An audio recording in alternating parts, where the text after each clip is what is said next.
Hello મિત્રો, જય દ્વારિકાધીશ. મારી ચેનલ ભક્તિ શ્રદ્ધામાં આપનું હાર્દિક સ્વાગત છે. તો આજના વિડીયોમાં આપણે જાણીશું કે રામદેવ પીરના લગ્ન ક્યાં થયા હતા અને કોની સાથે થયા હતા. જો તમને આ વિડીયો સારો લાગે તો લાઈક કરો, શેર કરો અને ચેનલને સબસ્ક્રાઈબ કરો. જો રામદેવ પીરના લગ્નની વાત કરીએ તો તે ઉમરકોટમાં થયા હતા.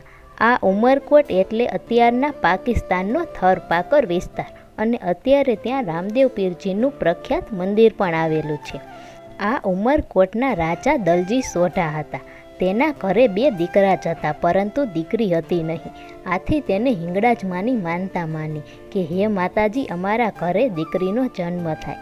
અને તેમના ઘરે દીકરીનો જન્મ થયો. દીકરી ધીરે ધીરે મોટી થઈ, પરંતુ તે મોટી થઈ ત્યાં જ ખબર પડી કે આ તો આંખે જોઈ પણ શકતી નથી અને એક પગે તે ખોડી છે. તેનું નામ નેત્રલદે રાખવામાં આવ્યું અને જ્યોતિષો તેડાવીને તેની કુંડળી જોવામાં આવી. તો કુંડળી જોઈને જ્યોતિષોએ કહ્યું કે આ તમારી દીકરી તો સાક્ષાત લક્ષ્મીનો અવતાર છે. તેને જે પ્રાપ્ત થશે એ આજ સુધી કોઈને પ્રાપ્ત થયું નથી. ને એવું પણ કહેવામાં આવ્યું કે આનો વર તો એવો હશે જાણે સાક્ષાત અવતારી પુરુષ જ માની લો. દીકરી ધીરે ધીરે મોટી થવા લાગી. સોઢા રાજા કહે કે હે હિંગળાજમાં, તમે અમને દીકરી તો આપી, પણ આ દીકરીના એવા તે કેવા ભાગ્ય કે તે ચાલી ન શકે અને આંખે દેખી પણ ન શકે. જેમ જેમ દીકરી મોટી થતી જાય તેમ રાજાની ચિંતા વધતી જાય. આની સાથે વિવાહ કોણ કરશે તેની માટે કોઈ માગા આવે નહીં અને રાજા ચિંતા કર્યા કરે.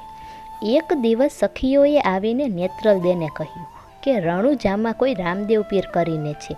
તે લંગડાને પગ આપે છે, તે આંધળાને આંખો આપે છે. તમે તેની માનતા કરો. નેત્રલદે કહે, અરે માનતા શું, આજથી રામદેવ પીર જ મારા ઈષ્ટ, તે જ મારા ભગવાન.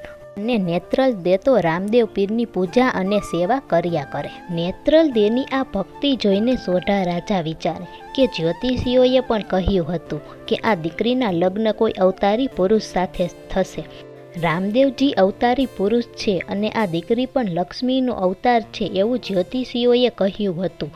તો લાવને હું જ રામદેવજી અને આ દીકરીના લગ્ન માટે રામદેવજીને માગું મોકલાવું. તે માટે બ્રાહ્મણને પત્રિકા આપી અને તેમાં લખ્યું કે જો રામદેવજી તમારી આ વિવાહ માટે હા હોય તો આ પત્રિકા સાથે હું મગ, તાંદુલ, સોપારી, શ્રીફળ અને 5 સોના મહોર મોકલું છું.